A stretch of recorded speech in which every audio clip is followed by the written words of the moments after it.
South India shopping mall the wedding మంత్ర సరికొత్త wedding collection south India shopping mall.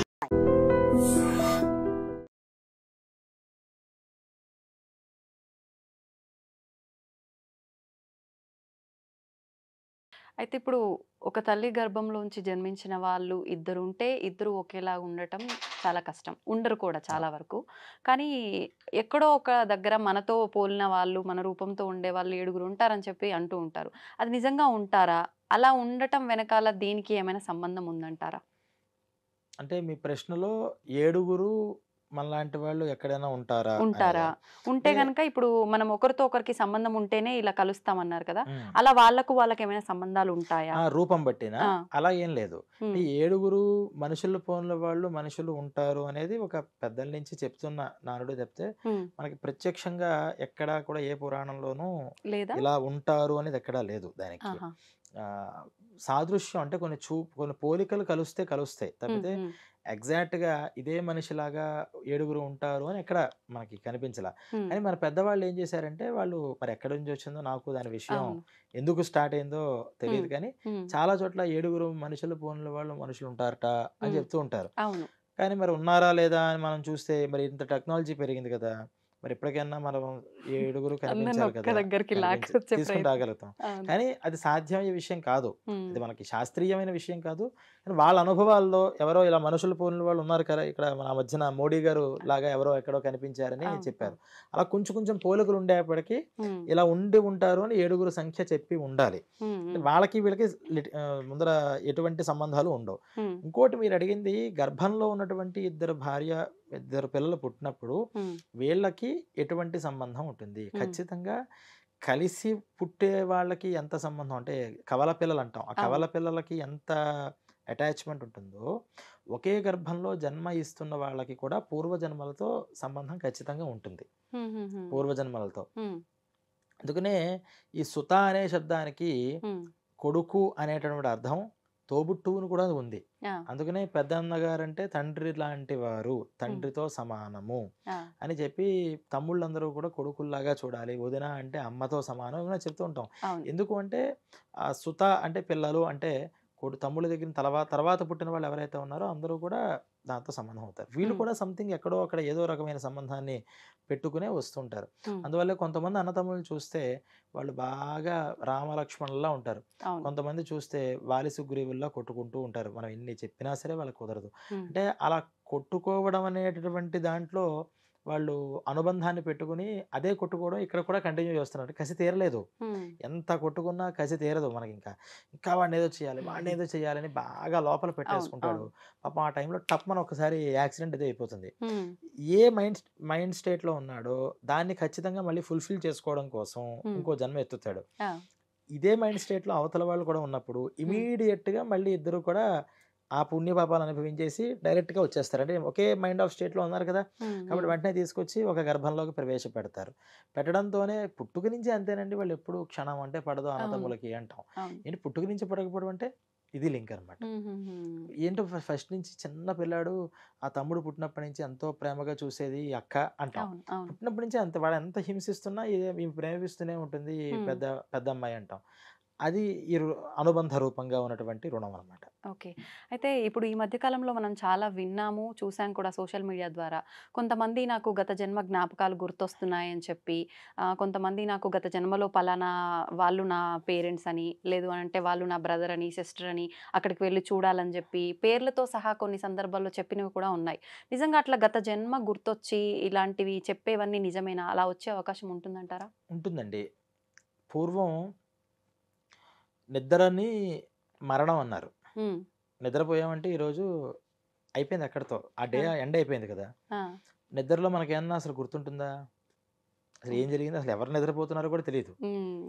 ఎప్పుడైనా కలొస్తున్నప్పుడు మాత్రం నేను నేను కలను చూస్తున్నాను అంటాం. హుహుహు. కల్లో కనిపించేది మనమే. ఆ! కానీ మనకేంటంటే ఫీలింగ్ నేను ఏదో సినిమా చూస్తున్నట్టు చూస్తున్నాను. అంతే. కానీ ఆ కల్లో కూడా నేనున్నాను. నాకిలా జరుగుతోంది. హ్మ్. ఈ నాకు అనే స్పృహ ఉంటుంది తప్పితే ఏది కూడా గుర్తుండవు. గుర్తుండదు. అవును. ఇంకక్కడితో అయిపోయింది హ్మ్. నిద్ర.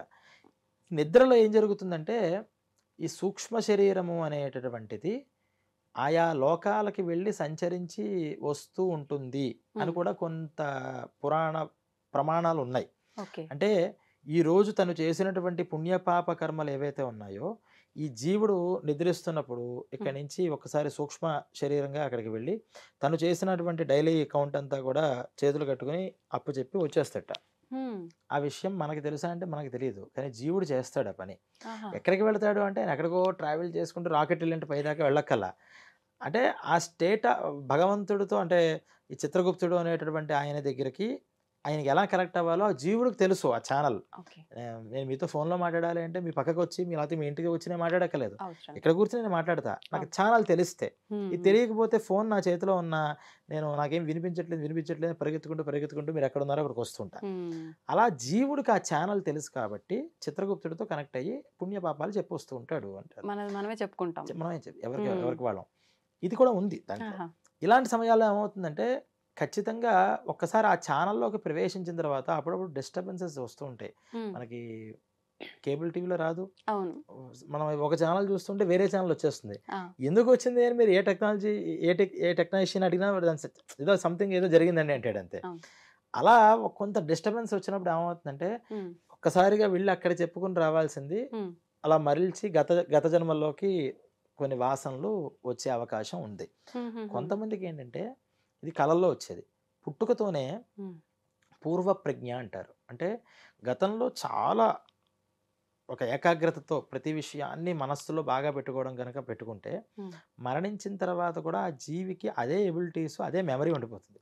దానివల్ల మెయిన్ విషయాలు చాలా వరకు అతనికి మెమరీలో ఉండి అది ఇన్ని శిక్ష పుణ్యపాపాలు అనుభవించిన తర్వాత జన్మకి కూడా మళ్ళీ ట్రాన్స్ఫర్ అయ్యే అవకాశం ఉంటుంది. అప్పుడు ఏంటి, పుట్టిన వెంటనే వాళ్ళు మనం కొంతమంది చెప్తూ ఉంటాం, వాళ్ళు పుట్టిన వెంటనే వాళ్ళు చాలా గొప్పగా ప్రవర్తించారు, అవన్నీ చెప్పారు, ఆ ప్లేసెస్ చూపించారు, అక్కడికి వెళ్ళారు, నిజంగా వీళ్ళు చెప్పినట్టే జరిగింది, ఇతనికి ఆ సంబంధంతో లేదు, చిన్న పిల్లాడు చెప్పేది అని. మరి నమ్మాల్సిందే కదా.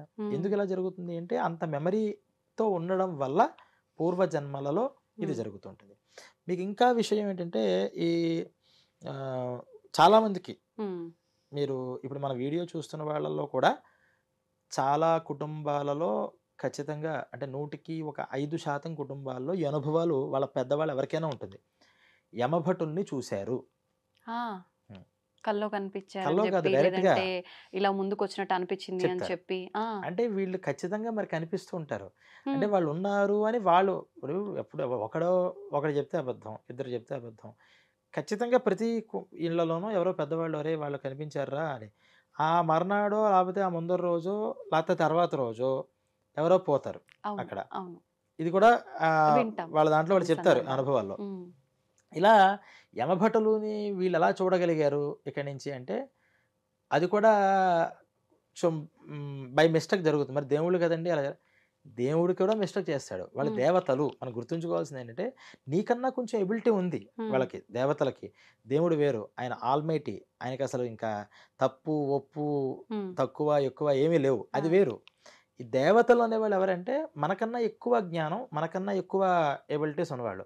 అంత మాత్రాన వాళ్ళు 100 మిస్టర్ పర్ఫెక్ట్స్ అంటే కాదు. అంటే వాళ్ళు ఒకనొక జన్మలో మనలాగా మానవుల్లా పుట్టి మంచి కార్యాలు చేయడం వల్ల అలా మారిన వాళ్ళ. అంతే, మీకు ఏ పురాణం ఎత్తినా అదే చెప్పేది. ఇంద్రుడు ఇంద్ర పదవి ఎలా వచ్చింది అంటే యజ్ఞాలు చేశాడయ్యా, ఇంద్ర పదవి వచ్చింది. 100 యాగాలు చేస్తే అక్కడికి వచ్చింది. మరి ఇప్పుడు మనం ఆంజనేయ స్వామిని ఏమంటాం, భవిష్యత్ చతురాన్నాయ నమః అంటాం, అంటే భవిష్యత్తులో నువ్వు బ్రహ్మవి అంటాం. అంటే ఇప్పుడు ఈ యుగంలో ఉన్నటువంటి ఆంజనేయ స్వామి వచ్చే యుగంలోకి వెళ్ళేప్పటికి ఆయన బ్రహ్మ పదవిలో కూర్చుంటాడు. ఇవన్నీ మనం చెప్తూ ఉంటాం కదా. ఈ దేవతలు ఎవరైనా సరే మనలాగా వాళ్ళు పుట్టి వాళ్ళు దాన్ని ఫుల్ ఫ్లెడ్జ్డ్ గా చేసుకోవడం వల్ల, వాళ్ళ క్యాపబిలిటీ వల్ల, కమిట్మెంట్ వల్ల వాళ్ళు ప్రమోషన్ పొంది అయ్యారు తప్పితే వాళ్ళల్లో అసలు లోపం ఉండదా? ఉంటుంది, ఖచ్చితంగా ఉంటుంది. కాకపోతే మనకున్నంత లోపాలు ఉండవు, 1-2 లోపాలు ఖచ్చితంగా ఉంటాయి. ఉన్నాయి కాబట్టి దేవతలు అయ్యారు, లేకపోతే వాళ్ళు కూడా దేవుళ్ళు అయిపోయారుగా. వాళ్ళు కూడా దేవుడే. దేవతా శక్తులలో కూడా కొన్ని ఖచ్చితంగా ఉంటాయి. అలా మరి దేవతల దగ్గరే కొంత మిస్టేక్స్ జరుగుతున్నప్పుడు యమభటుల దగ్గర జరగవా? ఆ యమభటుల యొక్క వాళ్ళు మన భూమి మీదకి రావడానికి వాళ్ళకు ఒక మార్గం ఉంటుంది. మనం ఎలాగైతే నడుచుకుంటూ వస్తాం, లేకపోతే ఇవి నేను నడుచుకుంటున్నట్టుగానే గాలిలో ఏరోప్లేన్ నడుస్తుందా? దానికి ఒక మార్గం ఉంటుంది. ఆ మార్గంలో అది అంత కక్ష మీద ప్రయాణం చేస్తేనే సుఖంగా వెళుతుంది. దానికన్నా ఎక్కువ తక్కువలు జరిగాయంటే షేక్ అయిపోతుంటుంది.